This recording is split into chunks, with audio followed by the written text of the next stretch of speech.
మన ఇంట్లో ధనాకర్షణ ఉండాలి అంటే, మన ఇంట్లో డబ్బు ఎప్పుడూ నిలవాలి అని అంటే చిన్న పరిహారం చేయాలి. లక్ష్మీదేవికి ప్రీతికరమైన పనులు చేస్తే లక్ష్మీదేవి మన ఇంట్లోనే ఉంటుంది. రోజు ఏం చెయ్యాలి? చక్కగా శ్రద్ధగా దీపారాధన చేసి పూజ చేయాలి. అనంతరం పాలు నివేదన పెట్టాలి.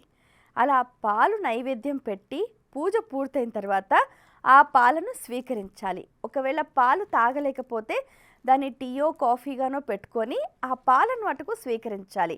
అలా చేస్తే లక్ష్మీదేవి ప్రీతి చెంది మీ చెంతనే ఉంటుంది.